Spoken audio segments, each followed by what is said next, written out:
مشکور اور ممنون ہوں حضرت کے صاحبزادے والا شان محب گرامی عزیز القدر مولانا احمد سعید صاحب قبلہ کا، جنہوں نے کافی پہلے مجھ سے اس سلسلے میں گفتگو کی تھی۔ کل اتفاق سے میں اپنی مصروفیت کی وجہ سے، کیونکہ میں اس وقت یہاں مالوہ نعمت کے دورے پہ ہوں، اپنے مریدین سے ملنے کی غرض سے ذہن سے نکل گیا تھا،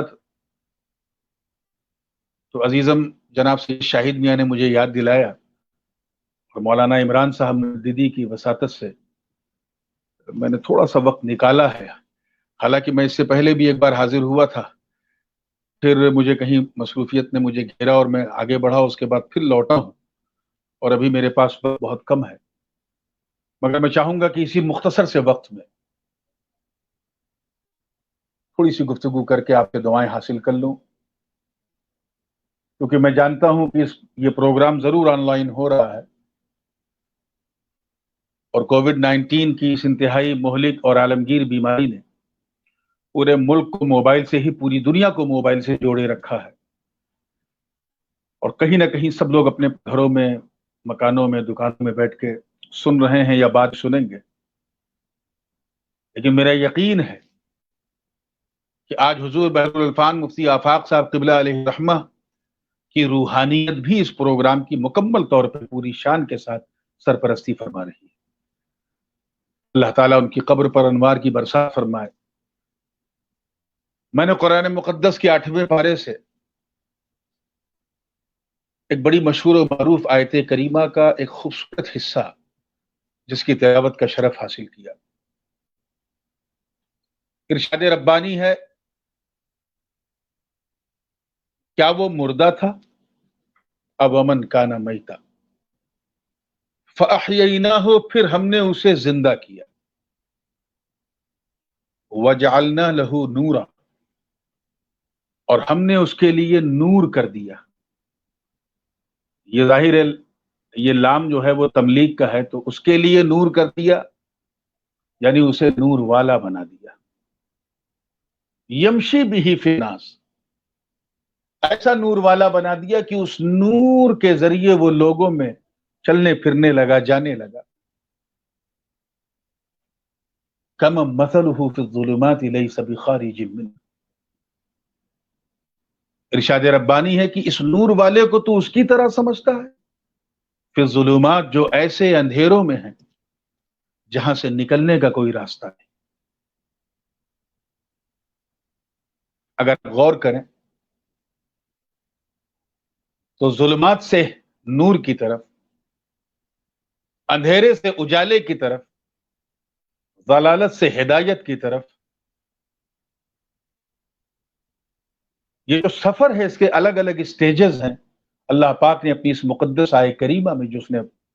فرمائی، ان 5 اسٹیج کا ذکر کیا ہے،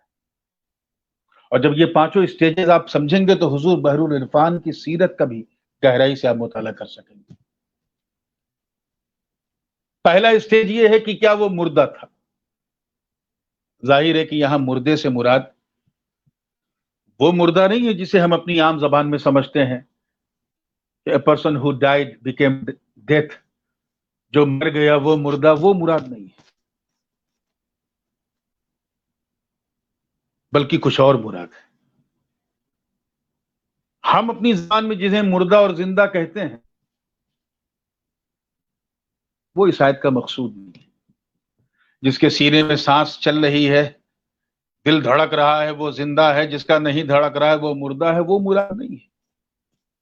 یہاں مراد یہ ہے، اس کو اس پس منظر میں دیکھیں کہ 40 سال کی عمر مبارک ہے حضور علیہ السلام کی، اور جبل ابی قبیس گواہ ہے۔ فاران کی چوٹی پہ کھڑے ہو کے نبی رحمت علیہ السلام اپنی قوم کو دعوت اسلام دے رہے ہیں اور فرما رہے ہیں کہ اے لوگوں کہہ دو، یا ایھا الناس قولوا لا الہ الا اللہ تفلحوا، اے لوگوں کہہ دو اللہ کے سوا کوئی عبادت کے لائق نہیں، کامیاب ہو جاؤ۔ بات بڑی سچی تھی،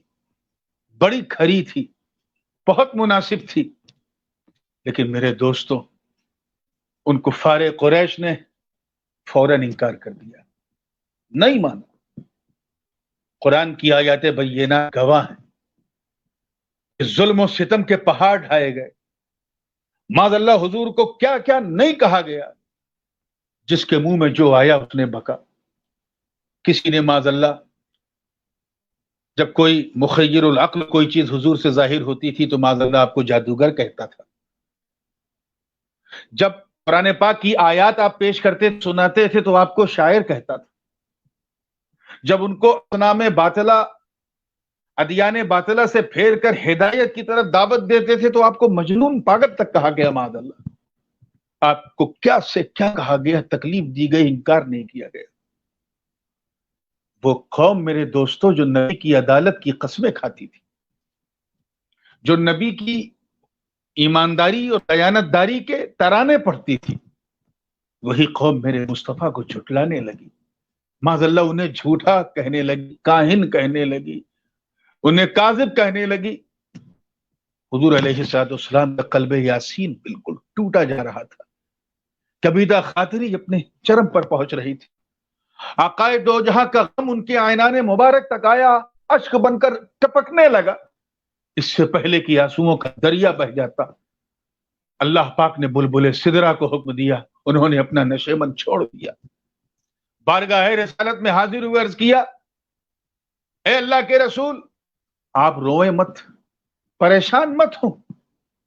اللہ تعالیٰ نے فیصلہ سنا دیا ہے، فیصلہ کر دیا ہے۔ انک لا تسمع الموتى، یہ مردے آپ کی بات نہیں سنیں گے۔ آپ ذرا خیال کریں عزیزم ناظرین، چلتے پھرتے ابو جہل کو قرآن نے مردہ کہا، کھاتے پیتے ابو لہب کو قرآن نے مردہ کہا، بازار میں گھومنے پھرنے والے اتباء اور شیبہ کو قرآن نے مردہ کہا، اور ادھر احد کی وادی بھی گواہ ہے، جہاں نبی علیہ السلام کے چچا جان سید الشہداء سیدنا امیر حمزہ رضی اللہ تعالیٰ عنہ تیر سینے میں چپ چکا ہے، روح قفص عنصری سے پرواز کر چکی ہے، جسد خاکی زمین پہ گر چکا ہے، دانتوں سے آپ کا کلیجے پاک چبایا جا چکا ہے۔ انسان تو انسان، برگ و ثمر، شمس و قمر، شجر و حجر، خشک و تر، بحر و بر، سیم و زر، سب نے یہ فیصلہ کر لیا، سب کہہ رہے ہیں کہ یہ تو مردہ ہے، مردہ ہے، نتھنگ مور۔ لیکن تاریخ گواہ ہے میرے دوستوں کہ اس سے پہلے کہ کوئی مردہ کہتا، قرآن نے شٹاپ کہہ کر کے مخاطب کیا اور کہا لا تقولوا لمن يقتل في سبيل الله اموات، اللہ کی راہ میں جو قتل ہو جائیں انہیں مردہ نہ کہو، بل احیاء، بلکہ وہ زندہ ہے۔ علماء جانتے ہیں کہ یہ بل وہم ناشی کے لیے آتا ہے، استدراکن آتا ہے، اس کا مطلب یہ نہیں ہے کہ وہ مردہ ہے لیکن ادباً مردہ نہ کہو، احتراماً مردہ نہ کہو، بلکہ اس لیے مردہ نہ کہو کیونکہ وہ زندہ ہے۔ یہ اور بات ہے کہ تمہیں ان کی زندگی کا شعور نہیں۔ ادھر چلتے پھرتے ابو جہل کو قرآن نے مردہ کہا، ادھر سید الشہداء جو واقعی جن کی روح قفص عنصری سے پرواز کر گئی، قرآن نے انہیں زندہ کہا۔ تخت پہ بیٹھا یزید، قرآن کہہ رہا ہے یہ مردہ ہے، اور 3 دن کا بھوکا پیاسا شہید کربلا کے رڑ میں لیٹا ہوا ہے، قرآن کہہ رہا ہے یہ زندہ ہے۔ تو آخر زندگی موت ہے کیا؟ تو آواز آتی ہے سنو، زندگی موت کسی اور چیز کا نام نہیں، بلکہ نبی کی وفاداری کا نام زندگی ہے، اور نبی کی غداری کا نام موت ہے۔ یہی وجہ ہے کہ یزید کو نبی کی غداری نے جینے نہیں دیا، اور حسین کو مصطفیٰ کی وفاداری نے مرنے نہیں دیا۔ ایسا جلایا کہ گھر گھر میں حسین، شہر شہر میں حسین، نگری نگری میں حسین، بستی بستی میں حسین، قریہ قریہ میں حسین، ہر دل میں حسین، ہر جا میں حسین۔ سمجھ میں آیا کہ جو وفادار ہے وہ زندہ ہے، جو غدار ہے وہ مردہ ہے۔ تو اب جو نبی کا وفادار وہ زندہ ہے، ابو بکر نبی کے وفادار اپنی قبر میں زندہ ہے، عمر نبی کے وفادار اپنی قبر میں زندہ ہے، عثمان نبی کے وفادار اپنی قبر میں زندہ ہے، علی نبی کے وفادار اپنی قبر میں زندہ ہے، تمام صحابہ نبی کے وفادار اپنی قبر میں زندہ ہے، ائمہ طاہرین نبی کے وفادار اپنی قبر میں زندہ ہے،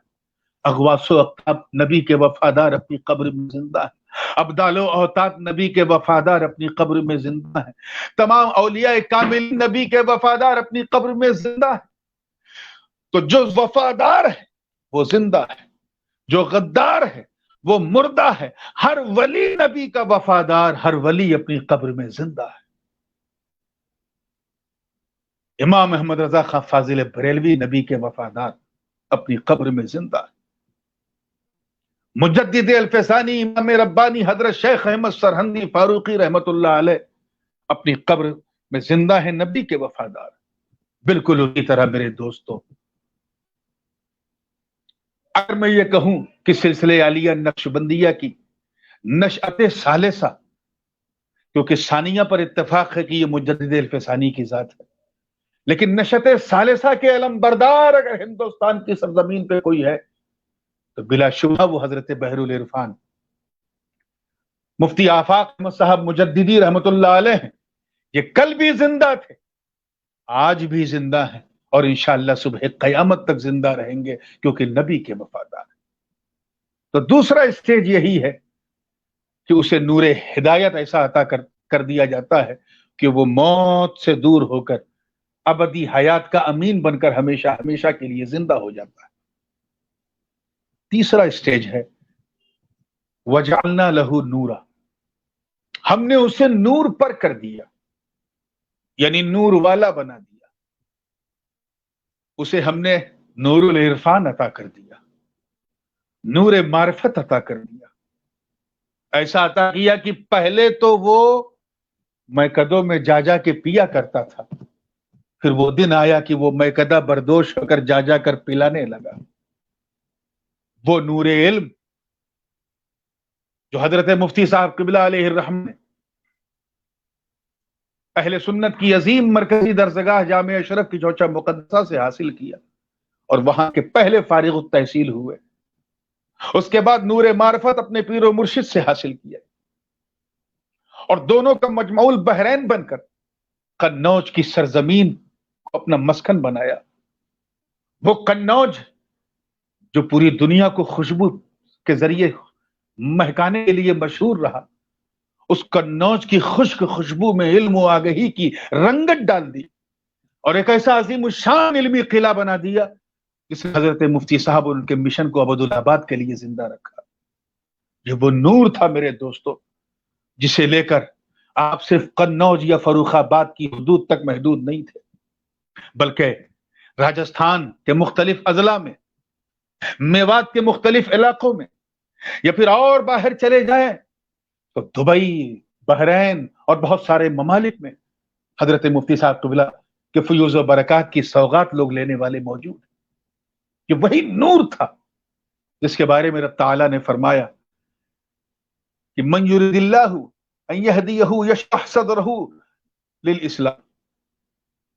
اللہ تعالیٰ جب کسی کو ہدایت دینا چاہتا ہے تو اس کے سینے کو اسلام کے لیے کھول دیتا ہے۔ توجہ سے سنیے گا، اللہ جب کسی کو ہدایت دینا چاہتا ہے، ان یہدیہ یشرح صدرہ للاسلام، تو اللہ تعالیٰ اس کے سینے کو اسلام کے لیے کھول دیتا ہے۔ اور آگے کیا ہے؟ افمن شرح اللہ صدرہ للاسلام فہو علی نور من ربہ، اور اللہ تعالیٰ جب کسی کے سینے کو اسلام کے لیے کھول دیتا ہے تو اسے نور پر کر دیتا ہے، تو وہ نور والا بن جاتا ہے۔ عزیزان مکرم، ہم نے تو مجدد الفسانی کو نہیں دیکھا، ہم نے حضرت بہاؤالدین زکریا کو نہیں دیکھا ہے، ہم نے حضرت رکن الدین شامی نقشبندی کو نہیں دیکھا ہے، ہم نے بہت سارے مشائخ نقشبندیہ کا ذکر سنا ہے، نہیں دیکھا ہے، لیکن میرا وجدان کہتا ہے کہ جس کسی نے بھی حضرت بحر العرفان کو دیکھا ہے وہ زبان حال سے یہی کہے گا کہ جب نور کی اس ترچھٹ کا یہ حال ہے، جب اس آب بارہ کی اس رمجھم کا یہ حال ہے، جب اس سمندر کے اس قطرے کا یہ حال ہے، جب حضرت مفتی آفاق کا یہ حال ہے تو ان کے شیوخ اور مشائخ کا حال کیا ہوگا؟ ان کے علم و عمل، زہد و ورع، جود و سخا، اور ان کے فضل و کمال، ان کے حسن و جمال، ان کے جود و نوال، ان کی برگزیدگی، ان کی امامت و قیادت و سیادت و شرافت و نجابت و ولایت کا حال کیا ہوگا؟ میں ذاتی طور پر یہ نہیں کہ میں صرف سنی سنائی باتیں کر رہا ہوں، حضرت مفتی صاحب علیہ الرحمت و رضوان کی شفقتیں میرے ساتھ ہمیشہ رہی۔ قنوج بھی میں 2-3 بار گیا، 2 بار حضرت نے مجھے جلسے میں بلایا، کئی بار راجستھان میں میری ملاقات ہوئی۔ آپ کا حب سیادت و والے سیادت میں نے اپنی آنکھ سے دیکھا، اہل بیت سے آپ کا تعلق گہرا میں نے خود محسوس کیا، آپ کی شان محبت و مودت کی گواہی میری آنکھوں نے دی ہے۔ میں نے دیکھا ہے، ان کی شفقتیں دیکھی، ان کا پیار دیکھا ہے، ان کی خدمتیں دیکھی، ان کی سماج سیوا بھی میں نے دیکھی، ان کے علم کے تعلق سے بھوک بھی دیکھی، ان کا تعلم بھی دیکھا، ان کی تعلیم بھی دیکھی۔ مگر میرے دوست، جب میں قنوج آیا اور علم کا ایسا علمستان قلعہ میں نے دیکھا تو برجستہ میری زبان سے نکل گیا کہ مفتی صاحب، پیر تو اپنے مریدوں کے لیے صرف ہوتے ہیں، مگر آپ ان خوش نصیب پیروں میں سے ہیں جو صرف اپنے مریدوں کے لیے نہیں بلکہ پوری امت مسلمہ کے لیے وقف رہے، پوری ملت اسلامیہ کے لیے وقف رہے، پورے سواد اعظم کے لیے وقف رہے۔ آپ نے لڑکوں کے لیے تعلیمی ادارہ قائم کیے، لڑکیوں کے لیے قائم کیا، اپنے سارے بچوں کو عالم بنایا، فاضلہ بنایا، بچیوں کو بنایا، اور اپنے گھر ہی میں ایسا علمی شجر لگایا جس کی شاخیں دور دور تک میں پھیلتی گئی، اور پھیل کر یہ اعلان کرتی گئی کہ اے مفتی صاحب، ایک دن آپ ہماری آنکھوں سے ضرور روپوش ہو جائیں گے، مگر ان درختوں اور شاخوں سے نکلنے والے پھل اور ان سے پیدا ہونے والی بیجیں جہاں جہاں نسب کی جائیں گی، وہاں وہاں ساری دنیا حضرت مفتی آفاق صاحب کا چرچا کرتی رہے گی، انہیں یاد کرتی رہے گی۔ آج کے اس دور فتن میں ہمیں ان کی بہت یاد آتی ہے، کیونکہ آپ کی ذات میں خوبی یہ بھی تھی کہ آپ تمام سلاسل کے مجموع البحرین بھی تھے اور سب کا بڑا احترام کرتے تھے۔ خانوادے غوثیہ، جیلانیہ، اشرفیہ کے سادات ہوں، یا خانوادے برکاتیہ، قادریہ، زیدیہ کے سادات ہوں، یا کہیں کے بھی سادات ہوں، نیز علماء ربانیین کی جماعت بریلی شریف ہو، مبارک پور ہو، گھوسی ہو، سب کی آپ نے خوب سے خوب تر پذیرائی کی، سب کو اپنا اسٹیج عطا کیا، سب کے لیے ہمیشہ مدح سرا رہے، سب کی میزبانی کا حق ادا کیا، اور سب کو اپنی محبت کے مختلف نذرانوں سے نوازا۔ یہ اس بات کی طرف اشارہ ہے کہ اس مرد آن، اس بطل جلیل، اس مرد حق کے سینے میں جو دل دھڑک رہا ہے وہ صرف اپنے طبقے کے لیے نہیں، صرف اپنے سلسلے کے لیے نہیں، صرف اپنے ادارے کے لیے نہیں، صرف اپنے بچوں کے لیے نہیں، صرف اپنے متوسلین و مریدین کے لیے نہیں، بلکہ پوری امت مسلمہ کے لیے دھڑک رہا ہے۔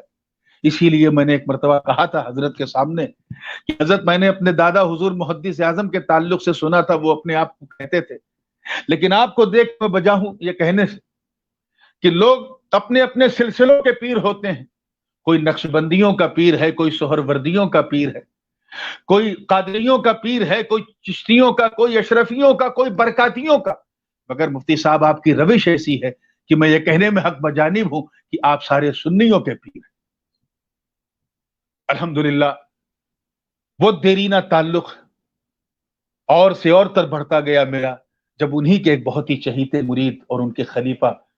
حضرت صوفی باصفا صوفی اسحاق صاحب مجددی،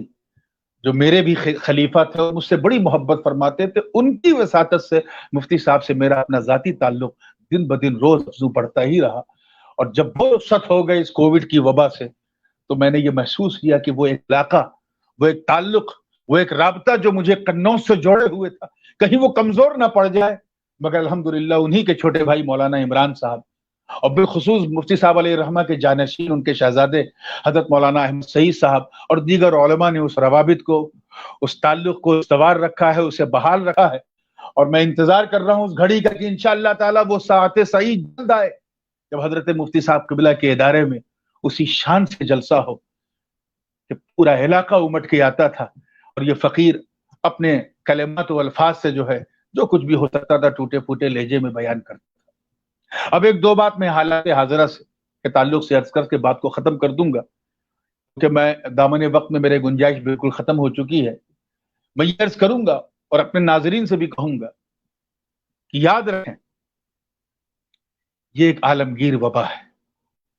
اسے صرف آپ کورونا وائرس کے نظریے سے نہ دیکھیں، بلکہ یہ اللہ رب العزت کی طرف سے ایک ویک اپ کال ہے، ایک وارننگ ہے، ایک ہمیں اپنے کردار و گفتار و اطوار کو سدھارنے کے لیے ایک موقع دیا گیا ہے۔ حضرت سیدنا امام بخاری فرماتے ہیں کہ وباؤں میں بھی رحمت کا پہلو پوشیدہ ہوتا ہے۔ نقصانات تو سب جانتے ہیں، جو اس میں رحمت کا پہلو ہے وہ یہ ہے کہ یہ وبائیں ہمیں مولا کے قریب کر دیتی ہیں، اللہ کی خوشنودی کے حصول کی منزل ہمارے لیے آسان کر دیتی ہے۔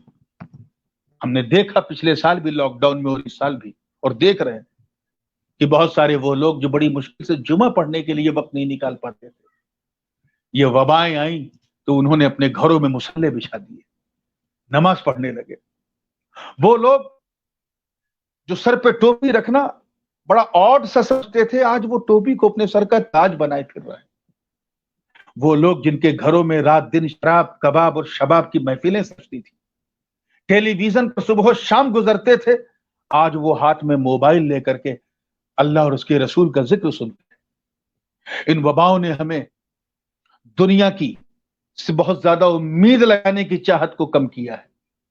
ان وباؤں نے ہمیں تحسین عمل کی دعوت دی ہے کہ ہم اپنے کردار کو سنبھالیں، نمازی بنے، روز پرہیزگار بنے، خدمت گزار بنے۔ ان وباؤں نے ہمیں نیند سے بیدار کیا ہے، انہی وباؤں نے ہمیں آخری سفر کرنے کی تیاری بھی کرا دی۔ اس لیے اس میں بہت زیادہ پینک ہونے کی ضرورت نہیں ہے، بہت زیادہ گھبرانے کی ضرورت نہیں ہے۔ اللہ رب العزت کی بارگاہ میں کثرت گریہ کے ساتھ رجوع کرو، اور حضرت مفتی صاحب علیہ الرحمہ کی عرس میں یہ عہد کر کے اٹھو، ان کی روحانیت کو گواہ بنا کر کہ سرکار آپ کا جو مشن تھا اسے ہم اپنے گھر گھر میں نافذ کریں گے، ہم اتنی نیکیوں کی طرف بڑھیں گے کہ انشاءاللہ تعالی اللہ پاک ہم سے یہ وبا ٹال دے گا، یہ عذاب ہم سے اٹھا لے گا، یہ مصیبتیں ہم پہ جو نازل ہوئی ہیں ختم کر دے گا، وہ خود ہماری جان مال عزت و آبرو کا محافظ ہوگا۔ اس دور فتن میں غیبت سے بچیں میرے دوستوں، چغلی سے بچیں، جھوٹ سے بچیں، اختلاف سے بچیں، انتشار سے بچیں، افتراق سے بچیں، اور مفتی صاحب کی روش پر چل کر سب کو ایک جٹ کرنے کی کوشش کریں۔ کوشش جسے مفتی صاحب نے لگاتار 30-40 سال تک کیا ہے، اسی کوشش کا اجرا کرتے رہیں، اسے جاری کرتے رہیں، اتحاد کی دعوتیں دیتے رہیں، اور اپنے اپنے حدود میں رہ کر جتنا ہو سکے دین اور سنیت کی خوب سے خوب تر خدمت کرتے رہیں۔ آپ کا یہ اپنا ادارہ الحمدللہ جامعہ احمدیہ سنیہ جو مرکز اہل سنت ہے، وہ صرف قنوج ہی نہیں بلکہ پورے اطراف میں اس کے دست و بازو کو مضبوط کریں، حضرت قبلہ کے شہزادوں کے دست و بازو کو مضبوط کریں، تاکہ یہ ادارہ دن دونی رات چوگنی ترقی کرتا رہے، اور حضرت مفتی صاحب علیہ الرحمہ کی روح اپنی قبر میں مچلتی رہے۔ میں کیا عرض کروں، بس یہی کہہ کے بات ختم کر رہا ہوں کہ ابر رحمت ان کی مرکت پر گوہر باری کرے، حشر تک شان کریمی ناز برداری کرے۔ وآخر دعوانا ان الحمدللہ رب العالمین۔ السلام علیکم ورحمۃ اللہ وبرکاتہ۔